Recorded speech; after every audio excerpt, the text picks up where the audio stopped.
Hello, hello. It's Nadine, and I'm here with this week's episode of Life, Health, and the Universe. And today I'm joined by my guest, Amanda Perris. Hello, Amanda. Hello, Nadine. How are you? Good. Thanks for joining me. I'm very well, thank you. And I trust you're well too. Yes, all good here. Good, good. So thank you for joining me, Amanda, as is the normal thing to do, I guess. I was going to say tradition, but it's kind of like course I'm going to introduce you. I'm going to do a little intro of you and then hand over to you, and then we're going to get stuck into our conversation. Okay. So I'm just going to keep it super top level. Amanda Perris, copywriter with a business called A Case Study Queen. I think it's the business name, right? Yeah. It's your role and your business name. You've been a photographer. You are the owner of a homestead in Western Australia. You have a YouTube channel based on your move and your experiences on your homestead. Rockpile Off-Grid Homestead is your YouTube channel. And you've also founded recently, in the last 12 to 18 months, a Yep. booming Facebook group, a Facebook community called Australian Homesteaders Community. So that's kind of like, as I said, I'm keeping it super top level. I'm going to hand over to you. You can tell us a little bit about yourself, and then we'll get stuck into the nitty gritty. Cool. All right. So you mentioned copywriting, photography, and my homestead. Now, the reason why I'm a copywriter is because of the homestead piece. Ah, So I'm actually a qualified trade, yes, I didn't tradie, mention as we that call one. them in Australia. I did an apprenticeship in that when I was in my teens, and I was doing photography on the side as a because I loved it. But when we were looking at moving to a larger property to build our homestead, I'm like, well, going to be out of the capital city, not a lot of easy access to work, and I'd really like to be able to work from the homestead, like stay Okay. on the property. So I started looking at different ways to be able to support ourselves, rather than making the property an active farm. I looked at work from home options, and this was pre-pandemic. So it was a bit more limited then. And I just looked at what I was good at, what I really liked, which was business and marketing and writing. And I love doing that part of my photography business. So I discovered that copywriting was a thing, and I set about upskilling myself and training myself in anticipation of working from home. And that was, well, I don't know, like 5 years or more ago now. And yeah, and now that is my profession. So Wow. ex-tradie Come on, turned tell writer, us your homesteader. tell us your accolade when it comes to being a female tradeswoman. So We've got to so tell everyone. I discovered, this was kind of after the fact, but I discovered that I was actually the first female wall and ceiling fixer to Boom. complete an apprenticeship in Western Australia. Uh, I mean, I was aware that there were other women working in the trade, but yeah, to have the formal qualification, I didn't find that out till quite a few years later, and I was like, oh, that's kind of a feather in my cap, but nobody Totally. cares. But that was last century, so but that was pretty cool. I mean, at the time, you're aware that there's like not a lot of other women doing it. And you know what? I always assumed that over time, 10 years, 20 years, there would be a lot more women in the trades. And if I'm honest, it hasn't really progressed as much as I thought it would. And it's interesting, these visions of progress that you have when you're younger, in your teens and your 20s, and then get to mid 40s where I'm at now, and it's like, okay, so the world doesn't actually move that fast. And sometimes that's a good thing. I mean, we moved here to kind of slow down, and yeah, Mm. that's kind of cool. Yeah, and I want to I want to get to that because that's what we're going to talk about. And but one thing I would say is I totally am down with what you're saying about that progression of women in the workforce and equality and like seeing women in trades and that sort of thing. But I bet that, well, and I see it living in the countryside here. There are women that work outside. They do the, the woman things, keeping the home and those sides of things, but they're out doing physical labor as well. So like, Yeah. yeah, there's that, it's happening, but maybe just not in the Yeah. trades. It's happening in addition to Yeah, everything else we usually do. pretty much. So we I, have known each other for a while, yeah. probably 3 years. I met you in 2020, I'm pretty sure. Yeah. So, okay, Mm. cool. So I was just thinking back. We worked together when you did some copywriting for me.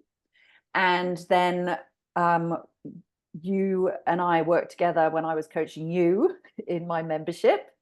And we've kind of kept in touch. And I've had you on my wish list for a while because obviously we've both relatively recently made gone for the tree change. Yep.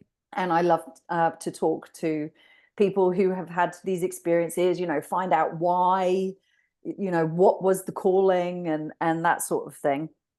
And you popped up a couple of weeks ago, made contact, and I was like, there's my opportunity. But yeah, so I've been super keen to catch up with you and find out and talk to you about this tree change and like what inspired you to make the change. And obviously your experiences, and there's been an evolution. You've got this amazing Facebook community group now that is growing far quicker than you even Yeah. like planned, right? You just Yeah, like, I'm just going to absolutely. start a group, and like it's just taken off. So we're going to talk about all of that, but I'm keeping this super loose and just seeing where it takes us. And I'm just going to go with the topics: life, health, and the universe. And see how those connect, like with what's been going on with you, and why you made those choices and life changes and all of the Yeah, things. absolutely. Because I think You more know, people are doing it, right? I get that sense, but I don't know. I think so. There's a I bit, think so. I mean, yeah, were they there before and they were just, I guess a not bit more on the hidden radar. because there wasn't a way for people to connect, which it's one of the reasons why I started the group, but we can come back around to that. But what I have discovered is that our story, mine and Corey, it's my husband, Corey, story really resonates with a lot of people, and a lot of people kind of maybe in their 30s and 40s and 50s and beyond. How we got to where we are is something that so many people pop up and say, oh my God, that's exactly like us. And it's basically, we were working a lot of hours. We were both tradies, a lot of hours away from home, a lot of hours in the car, and we had great dual income, tradie income. We spent it on, going away on holidays, on buying different toys. We were just naturally working within that consumer mindset. Had like some credit cards, and I think we had like finance on a car and finance for like all these little bibs and bobs. And I think there was a point, and it was the mindset and the lifestyle shift that came first. It's this realization. It's like, what are we doing? Like, it's like, is this it? Is this forever? Like, it's just this working constantly to just have a life. And it was like, and you're just shoving those bits of life around all these hours that you're working and paying all this money for a home that you're not even in most of the time. It was, and all this fill it with stuff that you liked in the moment, and there was an instant gratification, and then it's just tucked away in a box somewhere in a room, or you never use it again. So it was this really kind of well, I guess it was gradual, but we were both coming to this realization, and it was coincided with just this like increasing periods of stress and exhaustion.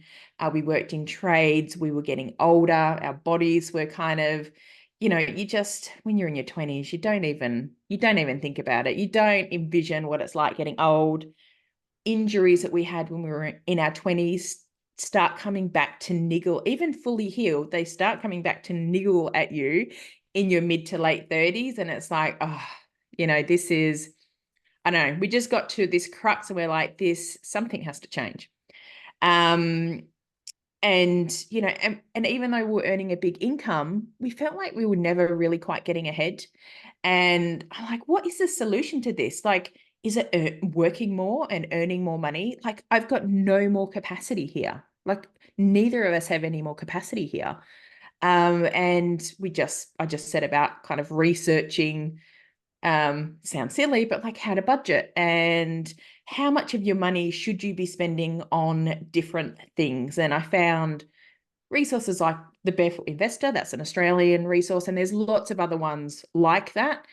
And it kind of just started with getting a sense of, okay, it's not how much I'm working and how much money I'm earning that's coming in, is what I'm doing with it once I've got it. So started looking at what we were spending money on, like useless stuff, what debts we were carrying. So we were earning money and then just paying it out to like other people, like credit cards and whatnot, every month.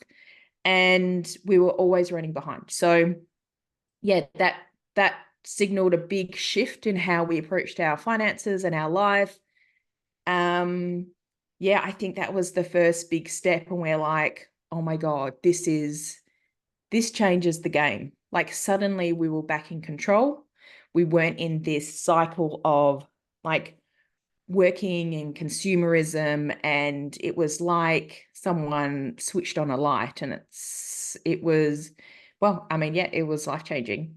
So, and that was the point that opened up so many more possibilities, because it's like we can actually make long-term plans now because we can see how it's possible. We're not just, the future isn't just this foggy idea of kind of want to do this thing but don't know how to get there. Suddenly, like, we had the ability, and we were privileged and fortunate enough to have that income so we could do the long-term planning. But yeah, it was, and we kind of asked ourselves, like, what is it that we want to do in the future? Like, what is that long-term plan? What do we want? And we're just like, we just want a simpler life. We're both homebodies. We want to enjoy being at home. And, and it just kind of evolved from there, like starting to research, home life and doing stuff from home. And Corey was a bit of a gardener and he was growing his veggies, and we had a couple of acres at the time. So, we got some chickens, the, kind of gateway animal into homesteading. And, and that was kind of the first steps. And yeah, a lot of people have said that that journey kind of resonates with them. Like they hit this crux point of bodily exhaustion, mental exhaustion, and just going, something has to change. Absolutely. Yeah. It's weird, isn't it? Yeah.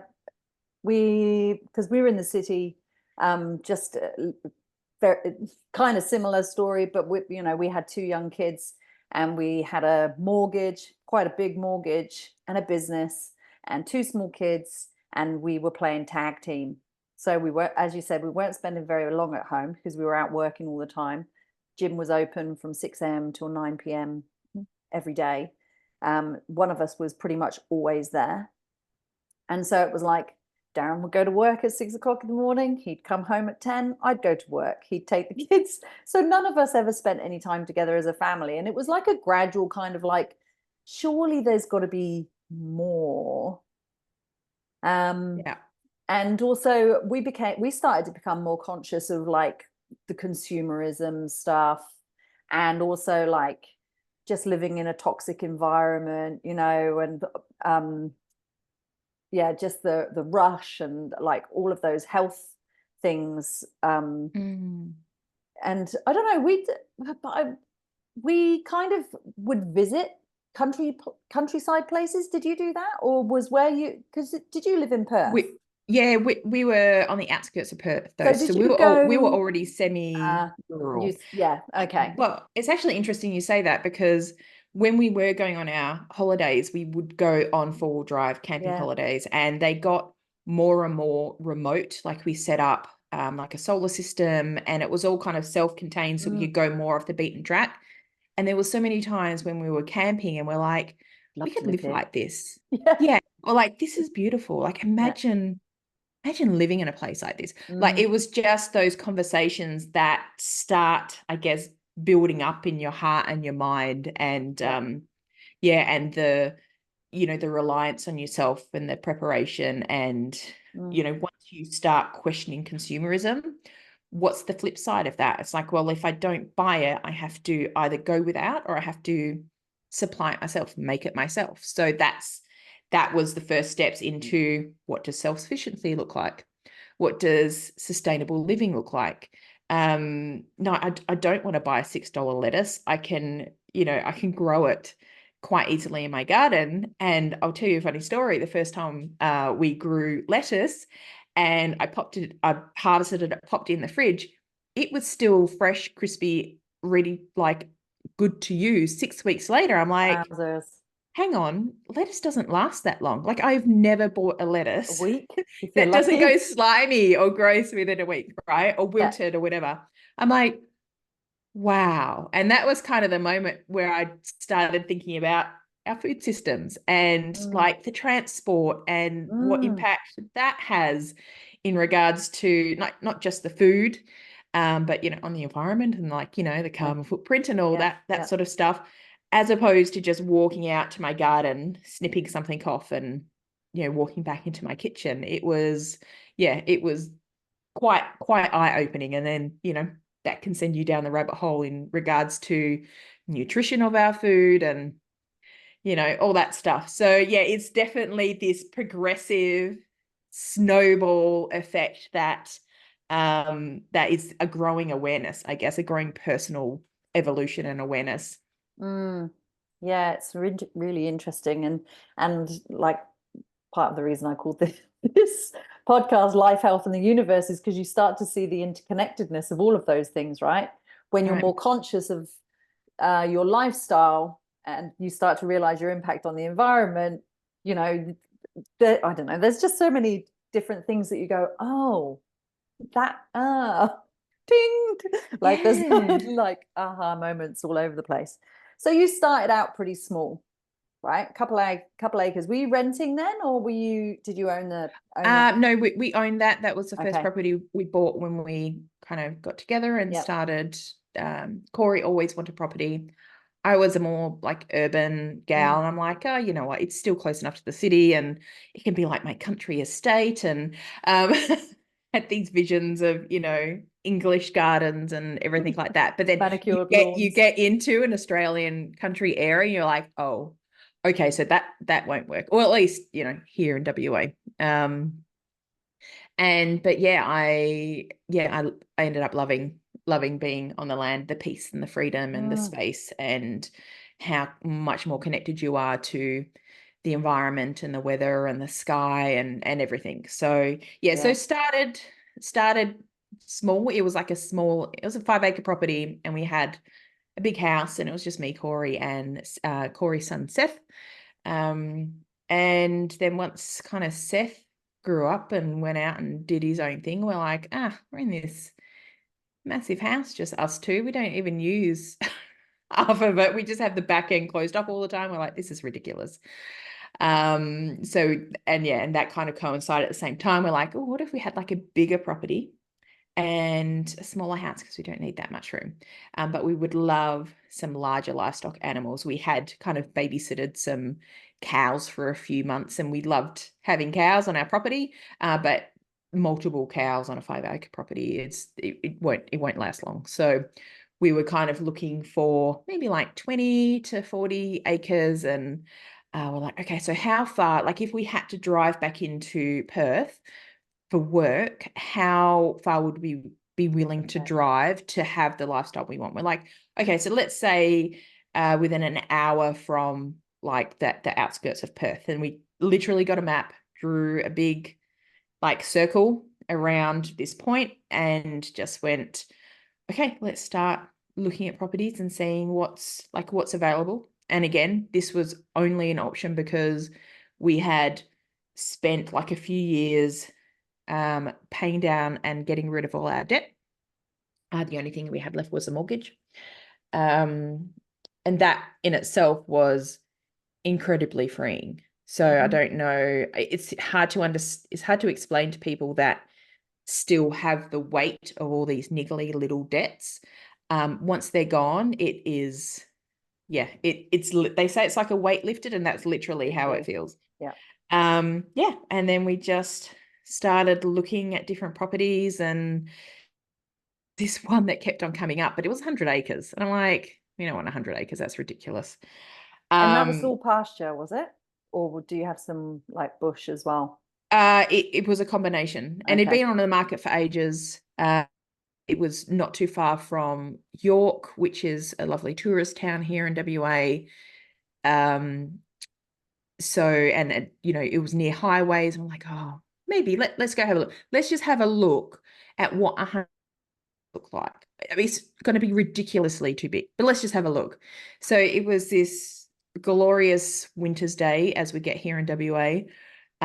Sun shining, just beautiful weather. And, you know, the real estate agent drove us up to the property, and there was like a local farmer that was adjusting his sheep on the property.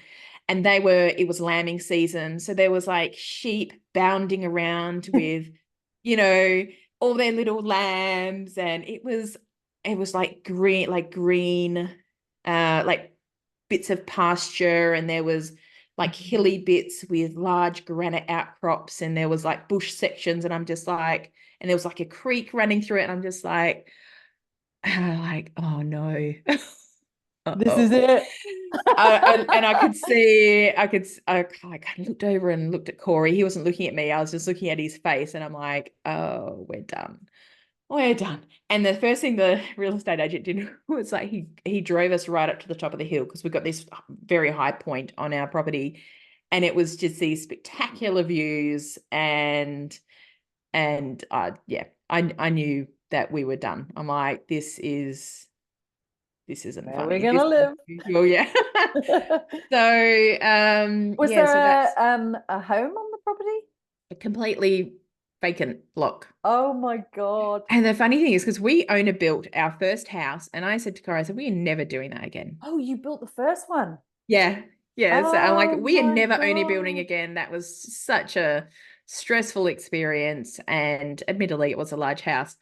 So yeah, we bought a vacant block. It's like, oh, we're going to have to build again. And we're not paying someone else to build it. We'll just build it ourselves. I'm like, I did say I'd never do that again. So Yeah, well, we yeah. used to have calls, and you were kind of like living in, I can't even remember, like your kitchen was outside. Is it still outside?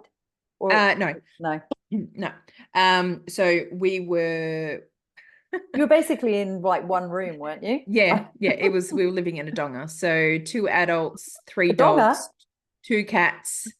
Yeah, so it was just like a 6 meter by 2.4 donga. What's a donga? Like a container? You don't know what a donga is? No. I do, yeah. Okay, Maybe it's it's a a Western Australian thing.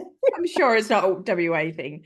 Okay, so it's like it's like the size of a container, but it is constructed slightly different, and its purpose is for accommodation. Oh, is it like They quite often have them caravan? set up on like mining sites and stuff. They have Oh, like yeah. a big, Okay. yeah, it's like those accommodation boxes. Yeah, yeah, yeah. So for ours didn't have like a bathroom in it or anything. So we had our kitchen outside, which is just kind of camp kitchen style, a barbecue. And we also had, I think we had a portaloo, but our shower was like a alfresco shower, which was interesting. Yeah, so, and we basically lived there while we built the house. So, and the reason okay, originally we were going to build the house like gradually over time while living at our old house. And we were just about ready to put our house on the market because we thought, oh, it's going to take a while to sell because things weren't very like the market wasn't very active at that time. This was late 2019, and we're like, okay, we're just about to put the house on the market. We'll wait until it greens up, like April, May, and then we'll put it on the market. And obviously we know what happened in early 2020, and we're just like, okay, so that puts out those plans on hold. We got to the point of about May, June, and we're like, you know what, let's just, it's going to take ages to sell anyway. Let's just talk to the real estate agent, put it on the market, and, see what happens and see what she thinks. And she came out and just went, let me take a couple of photos with my phone. I will, put it up as a sneak peek of something coming. And the market was like super, it wasn't taking off yet. Like everyone was still at home. And she put a couple of photos up on her Facebook like that weekend. And by like the next weekend, she had booked in like multiple people to come through her house. And we're like, we've still got like to put carpet down in some rooms and finish painting stuff. And she's like, people want to see it. And that was our first indication of, okay, people are like mass exiting like the urban centers and looking Yes, for yes. properties. And They want space. They want to be there able to was go just this outside. weird like real estate blip, like in the middle of right. the pandemic, right? And yeah, so a bunch of people came out. On the Monday, we had a couple of offers. One was way above what we were asking, and they were like a great couple. And yeah, we accepted, and we're like, oh crap. Now we have to like, pack up and move out of, after 13 years of life here to a vacant block with nothing on it. And that 100 was acres. just like, what are we doing? Additionally, they in WA, they were closing, they had the regional borders closed, and this property is in a different region to our other property. So we were trying to like bring things back and forth, but like we didn't have anything on our licenses saying we were living here, or we didn't have any purpose to be here. Like it was really quite, it was a gamble every time trying to move things back and forth, right? So but yeah, we made it here, and then the day came when we came here for the for the final time basically, and we didn't have to go back to the other place because it belonged to somebody else. And Wow. it's just like, what have we done? what have we done? Wow. That's such a Yeah. cool story. Like I kind of I love that. Um, it's just like life's happening, right? Yeah. And it's kind of Yeah. like there's some intention behind it, but at the same time you're being kind of carried along in this Yes. flow Yes. of things just happening and falling into place. Yeah. Do you feel It like that was. happens to you a lot? I've never quite felt that before. Okay. That was like an interesting period. I mean, there was obviously a whole bunch of stuff going on and Mm, at the time, and it was surreal. But sometimes I think when you're on the right path, then mm. there's a Life does flow. certain momentum that Yeah, happens with yeah, that, and yeah. sometimes it's like a smooth flowing river, and sometimes it's the rapids. But you're heading in the direction you're supposed to be heading, and there's this underlying sense of things will be okay and things will work out, even though in the moment you might be a bit wild-eyed and going, oh crap. Well, here But we are in the middle of 100 acres. yeah. Yeah, and then it's just like, where do we start? Yeah, right. So you had your donga, Yep. your cab kitchen. I love that Yep. word. Um, and you started your YouTube channel, and I watched a couple episodes, and it was Corey putting in fence posts. Yeah. Oh, what a job! Yeah, that was one of the first things we did. We had actually constructed a shed on the property. We had enough time to construct a shed on the property before we got here. And that basically had our whole life in it. So we didn't use that for living in or anything. I know some people like kind of live in their sheds Yeah. for a bit, but our whole life was in that shed. So we had the donga, we had a small fenced yard for the dogs to keep them safe because we didn't want them roaming around 100 acres. And then, yeah, first thing we did was start fencing in our, what we call our house yard. Yep. And that, ultimately is where our house is. It's where the dogs can safely like traverse around. It's about an acre worth Yep. fenced in. And then from there we started on the house. Yeah. That was early 2021 that Is we it started finished? building the house. Finished now? Pretty much. Yeah. Always bits and pieces to do. Yeah, I would say, yeah, it's the bits and pieces, Yeah. because we got to a point where it's like, okay, this is livable.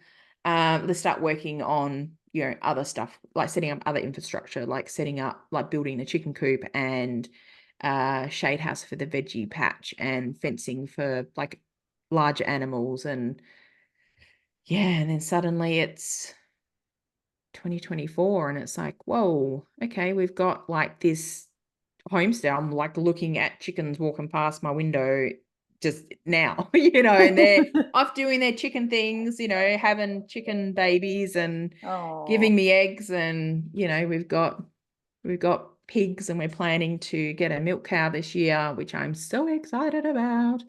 And we've got our orchard and our veggie patch is producing, and it's like actually happening. Well, it has been happening. Yeah. But yeah, so When you first bought the property, like I know you said you were kind of into, Corey had always wanted property and land, I guess, and you found this place and all of those things happened and there you were. When you first moved there and you started building your home and you were doing your copywriting, did you envisage that where you are now is what you wanted from it, or has it been this kind of continued evolution of like, actually I really like this stuff and I want to do more of it, and no. then all of a sudden I think I'm a homesteader, I think this is what I like. No, I think we had quite a strong vision, and Okay. that's important. And it was like a joint vision of where we wanted to go and what we wanted to do. And I'm not sure if we knew exactly how all the details would work out, but it's difficult if you've got two people moving to a large property and one person wants to be, say, a traditional broadacre farmer, and another person just wants to have like this simplistic kind of a little bit more internalized like homesteading life. It's this mismatch of ideals that on the surface might seem to be both possible, but it's going to kind of split your energy with what you're working on. So by the time we actually started committed to move in this direction, we were both on the same page in regards to like what we envisioned, which was a much simpler life, a slower life, something that was more self-sufficient, more sustainable. We know we both wanted a veggie garden, we both wanted an orchard, we wanted a smaller house. We always enjoyed like cooking from scratch and that sort of stuff. So that was a skill that I really like cooking. Corey's a perfectly fine cook, but I particularly like cooking. And that kind of flowed on into learning how to like preserve and, that sort of thing. So it was, it was important to be in alignment. And I think that came from actually having conversations about what our long-term goals and visions are, instead of just assuming what the other person wanted. Yeah, I mean, it's not exact, it's aligned, it's not exactly the same. Corey's vision might include spending, a lot more time in his shed doing his welding and out on the land doing little projects, which he loves to do, and like building bibs and bobs. And mine might be, focused on another area, but they're aligned. And that's the kind of important bit. And this we both wanted that sense of simplicity and peace and Mm. space. So I know that it's yeah, I totally get that, but it's kind of interesting, isn't it? Because um do you find that there's like a bit of a pull? Obviously, you're still working, you're doing your online business, and you're able to do that, but there's that kind of like, is simplicity, living off the land, working on your farm, is that enough? It's like, there's that kind of pull for simplicity, but there's also that need for to be connected to work. And like, would you like to not work and just live off the land? I don't know where I'm going with this. I'm just kind of, words are coming out of my mouth. It's just, yeah, like, I guess that it's like, do you feel like it would be enough to just be living, because I think we're in such a world where it's generally fast paced, and it's about do, but it's for like work and yeah. money and Okay, so that's a good question, because it's not, yeah, I never really envisioned just this, I guess, romanticized idea of living off the land and kind of skipping through the orchard on a daily basis. And like, the idea is nice, but it's like, it's just having access to those moments. What I actually envisioned was a life, like you said, that was more connected. mm, Yes, we wanted like space and peace and simplicity, but we didn't want to be fully isolated from society. yeah. So my vision was being able to like wake up in the morning and not having to drive an hour and a half to work. To be able to enjoy the morning, enjoy the landscape, go out and, feed the animals or go to the veggie patch, have a leisurely breakfast, wander into my office and do my work, but have the flexibility to be up and down and whatever. Like, I have flexibility during my day, and then, of an evening, then, cooking a nice meal and enjoying spending time with each other and watching the sun go. Yeah, it's just this vision I had wasn't just being like a farmer type situation. And I think that's where homesteading differs as well, because the key thing there is the home. It's not producing on a commercial scale. It's producing for yourself and for your home. And the reality of that looks different for everybody else. For everybody, it looks different. But in essence, like, homesteading, or even the term homestead, has like a long history in Australia, even though current popularity online would lead one to think it is an exclusively American term, but it's not. It is got a long history in Australia, admittedly a colonial one, of like the large properties, and the homestead was the series of buildings and infrastructure directly around the home that included, like sheds and places where you would keep animals and stuff, and that's where they would do the production, like the food production for the farm, for the people living on the farm. So that was the homestead.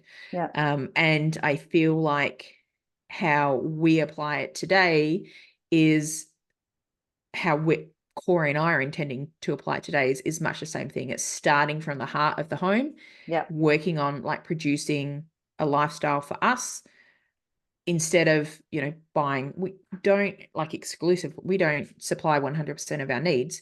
So it's not just about going, stuff the outside world. It's just being more self-sufficient. And there's also an element of what's called community sufficiency. So like giving back a bit to your community if you have like excess, or, making connections so you can like seed swap and plant swap, or not everybody can make everything for themselves. So you might source one thing from someone else locally, and you might have excess of one thing that you're sharing out. So did that answer your question? Probably.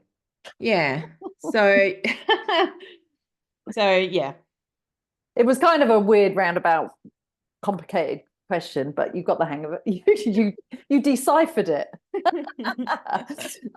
Okay, let's talk about community Okay. because you're on 100 acres, which probably possibly felt like in the middle of nowhere when you first got there.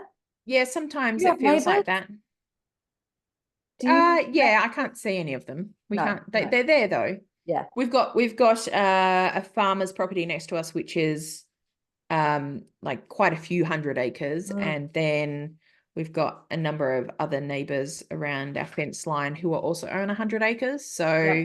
So people that are on 100 acres don't generally, Bump you know, into each other. yeah, and they don't pop over to visit as such because they're on 100 acres because they don't want to be bumping into the neighbors, Yeah.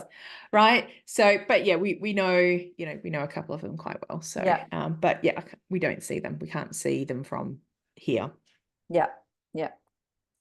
So but you have a very strong online community. Do you feel like, let's talk about that Mm, and how that all started, but do you feel like that kind of fills a gap? maybe, yeah. Because it's kind of, you're connected to a whole bunch of people in your community Yeah. online, aren't you?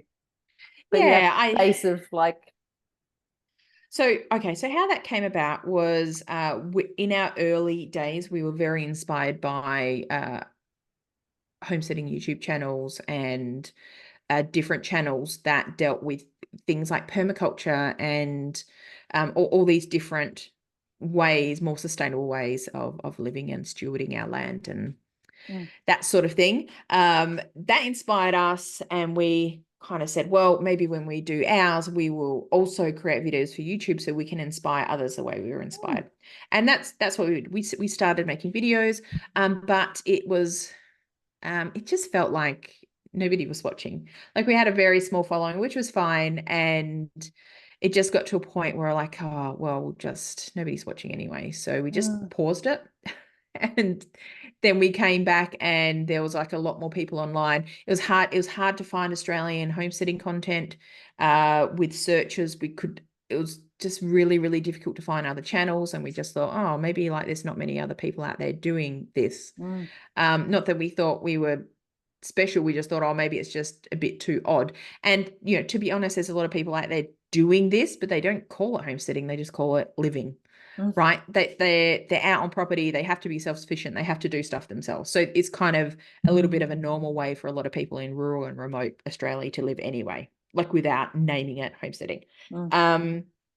Yeah, and that was, we kind of met another YouTube homesteading YouTube tuber locally. YouTuber. They came to Yeah. buy a tractor off us, and and we're like, they said, oh yeah, we do YouTube. We're like, oh, we did YouTube as well. They're like, oh, okay, we're going to check out your channel.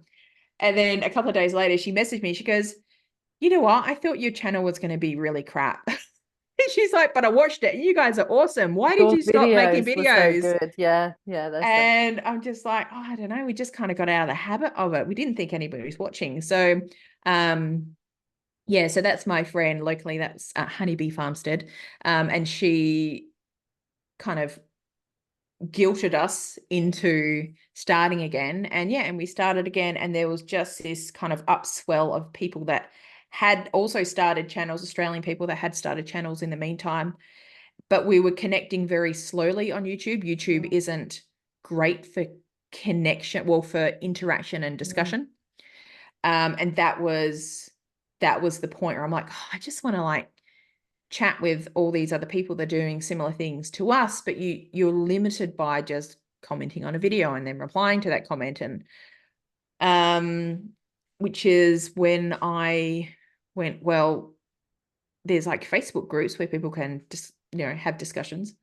But then there's a lot of Facebook groups that are just pretty crap, to be honest, like full of nasty people. You can't ask questions, you can't be vulnerable, and it's like they're just not nice places to be. And I was like, oh, so what do I like? I just feel so stuck. I want to have this community, but like the places that are existing out there are just crap. And it was just a moment where I said to Corey, I went, oh, stuff it. I'll just start my own group. Like I need like, and I know I wanted it to be Australia wide. And yeah, and I just did that on like, I think we were driving home from like Boxing Day lunch or something. And I got home, Corey went to have a nap like you do after a big Boxing Day lunch. And by the time he got back up, I had like started the group, invited him. He got up. I went, you have to join this group. You have to help me. Like, I need a couple of members here. And yeah, and then I think it was almost a year later that we took almost exactly 12 months later that we hit like our 10,000 members. Wow. That was the beginning of this year, and now we're already Great. up to like 13,500 or something. So we've grown by another third just in a month. So there's Amazing. definitely this momentum Yeah. going of people. And one of the questions I ask when people join the group is, why do you want to join the Australian homesteaders community? And people are like, I want a better life for my family. I want to learn how to like grow food. I don't want to have to rely on the supermarket. So like this whole theme, like people are just like, there's definitely a movement towards, I want to have this capacity to know I can look after myself and my family, and, have food security, have better quality food, have like a simpler life. And yeah, it's and it's really, it's taken off. And I don't think I anticipated like how much of a community, like how much people needed that community. Yeah. It's really I've recently joined. I'm one of those. I saw that. I I'm was one like, of those oh, I new know this people. lady. Oh, do I decline or? And what I really have liked so far, I haven't spent a whole bunch of time on there, but from the posts that I have seen, there's just a real variety of people. Like, it can feel, I think, the idea of even for us in our time of life at the moment, because we've got a whole bunch of other stuff going on, growing our own, having chickens, doing all of the things feels a bit much. So when you see that there's someone who's just like growing pumpkins in their back garden, and that's one thing they're Exactly. doing to help Yeah. with their being self-sufficient, and and like helping it, there's just, that it's got a really nice vibe. And there's people different levels, like homesteading doesn't have to be like living out in the middle of Yes, nowhere. People are absolutely. doing it Yeah. in their backyards in cities. And it's just that kind of the philosophy and the ethos and the intention behind it, which is really nice. And that's you get a real sense of that inside your community, which is really nice. Because I Yeah. think it can be a bit overwhelming, right? Yeah, and we do try not to encourage like that Pinterest version Okay. of homesteading. Like we want to celebrate the stuff that people are doing, but it's not just about like productivity porn, right? Right. Yes. Like, yeah, what you're doing is awesome and we want to celebrate that. But, even if harvested, a bowl full of cherry tomatoes, that's wicked. You grew Yeah. that. You Yeah. did that. Yeah. And we've got a lot of urban homesteaders in there, and yeah, they don't grow massive amounts of veggies, but they've got a couple of really good places where they source like vegetables while it's in season, and they might preserve it in different ways, or they might be particularly passionate about supporting like certain farmers or organic sources of protein, or they are involved in their local community gardens, or like they have a worm farm. Like there's so Yeah. many just little things. You don't have to do all the things to be a homesteader. I mean, there's plenty of people in there that don't even identify as a homesteader, and that's fine. Yeah. That's just a word that we took on ourselves, and I called the group. But there's such diversity across Australia, diversity in climates, so the different things people can grow when, like, there's I didn't even know this, but there's a place in like Canberra, or just outside of Canberra. I interviewed her in the group. She's got only 100 days of growing season. Oh my God. She had a plant killing frost one Christmas, which just wiped out her summer garden. Like she had planted Really? stuff just a couple, yeah. So, and she's snowbound. She's got this massively short growing season.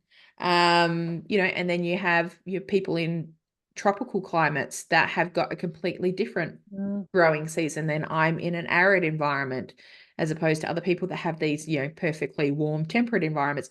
And every challenge is different, and how we homestead in those places are different as well. Like, people that are in urban areas, they might want to have chickens, but they don't really have the space, or they don't want to contend with the noise. So they might have quails, Okay. or, rabbits or guinea pigs or something, depending on where you are, as a source of protein. Sorry if anyone is, People eat guinea pigs. yeah. I didn't know that. I knew they did it in South America. I didn't know it was a thing for homesteaders. But some people have them Do we as have to do pasture a management. trigger warning for that? I don't know. Some people use guinea pigs as pasture management as well, so they will have them in Ah, movable, yeah, because they're like chicken quite trailers, gentle. but guinea pig Yeah, trailers. exactly, because they're quite Ah, gentle on the grass, so they might just move them, like don't have them for eating, but they might just move them around. Say if it was a yard, like my yard out there, or yeah. someone's backyard, they move them around to keep the grass down. How So cool is that's that? they're putting animals to work in Yeah, their home. So it's mowing the lawn isn't a job that someone has to do every week, and it's just, then you got that little bit of your life back. Plus you've yeah. got these cute little critters that are, Part of the family, trundling right? around, living their best little life, and everyone's, chill and happy. And yeah, that's kind of they're the little puzzle pieces that just suddenly, one day you sit back and you realize, this is a picture of a homestead. Like, it's my version Mm, of it. yeah. This is my might not fit someone else's ideal, but yeah, that's what it is. I think what's just popped up for me then is that it's almost like conscious living. It's Hmm. not getting caught up in the rat race that you talked about at the beginning, where we're on, getting the credit cards, we're in debt, we're working just to make it through to the next paycheck, to pay all the bills, to do all the things, but actually making conscious choices around how we live and the Yeah. things that we can do to have a better life Yeah. so that we can actually enjoy it. Yeah, that's kind of what it feels like to me, that it's a bit more of a conscious choice. Yeah, absolutely. Yes, Mm, it's definitely a more intentional mindful. life for sure. Yeah, Yeah. yeah. Cool. We're getting pretty close to the end of our hour. We are. Um, and this is a massive question, probably for the last little bit, but we touched on it a little bit um, when we had our chat a couple of weeks ago. And it's just this idea of like the impact that we're being told that we're having um, on the environment. Yeah. Yeah, carbon footprint, Yes. etc., etc. And there was an article that we both had seen, and Yeah. I think it was about how people who grow their own are having an impact on the environment. Yes. Yeah. So, I mean, that was an article that came out, and I think the news outlets that picked it up, and um, they they applied a much more sensationalist headline than I think it Mm, deserved, because once you read the actual research article, it was quite positive. I mean, it did talk about the inputs into urban style agriculture, and how you have you need to buy in, or the infrastructure, mm, maintain the infrastructure, buy in equipment. And okay. it's that aspect of it that it was Yep. saying, oh, this is actually increasing your carbon footprint. But it's Okay. concerning that, I guess the news outlets felt that it was enough of a draw to say, oh, home gardeners are doing much more damage to the environment Yeah. than large scale farmers. Mm, It was obviously deliberately inflammatory,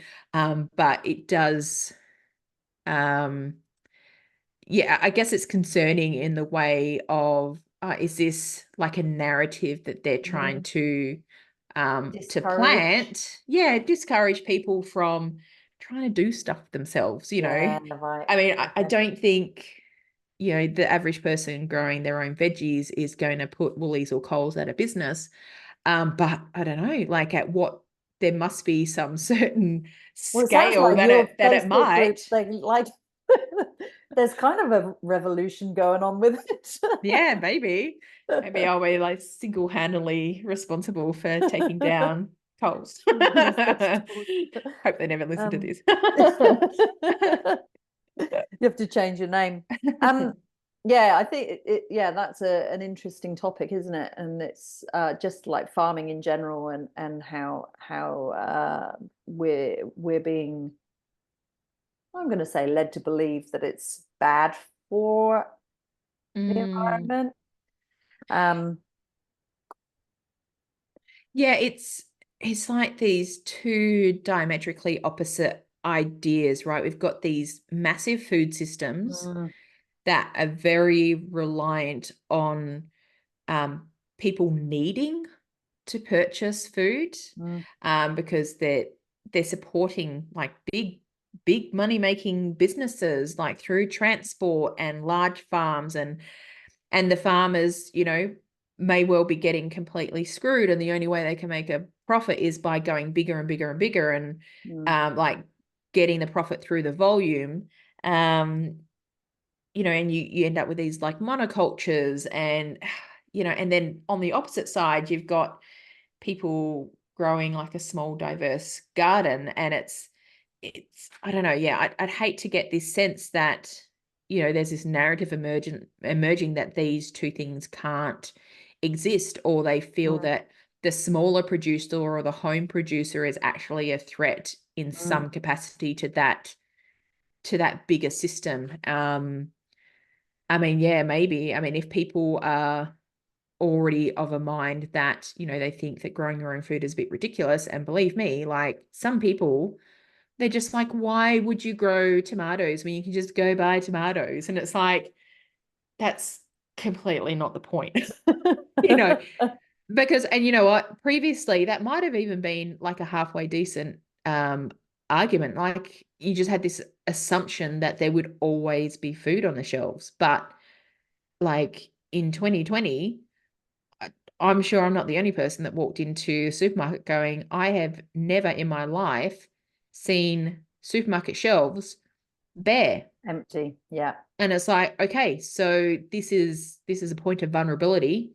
Um, we were already on that kind of road, yeah, but it's like, all right, so we need, like, our food systems are vulnerable. Our food yeah, yeah, security is vulnerable because they're so big and centralized. I think it's a valuable thing to have more yeah. people like diversifying that, you know, those food systems and that food security. Yeah, I think that's, yeah, great point, and probably a really good note to close on. Just like that, yeah, I guess looking at the purpose behind it, when people do say, "Why would I do that? Why is it important?" Mm. You know, look back a couple of years to what was going on, and I think, you know, probably we'd be foolish to believe that that can't happen again or won't happen again, and that could potentially be worse. So being able to, yeah, support ourselves and our communities, I Yeah, think, like people yeah, that we know, um, as you were talking about, you know, sharing yeah. ideas, sharing knowledge, um, Yes, it's that sharing idea of seeds. community. Yeah, Yeah, yeah, community sufficiency. So yeah, I know we say self-sufficiency a lot, but yeah, it's that needs to be paired with that community yeah, sufficiency, yeah, because you can't do it all by yeah, yourself. yeah. Great. Thank you so much. It's been really Thank great to you. hear your journey, and we're going to get more people into your Facebook group, hopefully. Tell them to behave.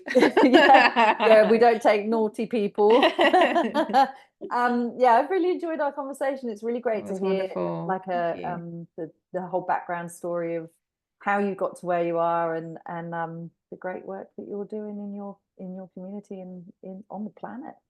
Yeah. Oh, I'd love to hear like from other people that are somewhere along this journey as well, because I feel like it's a really common thread. So yeah, thank you for chatting with me. It's been No worries. lovely chatting with Thanks, you. Amanda. Thank you. Bye.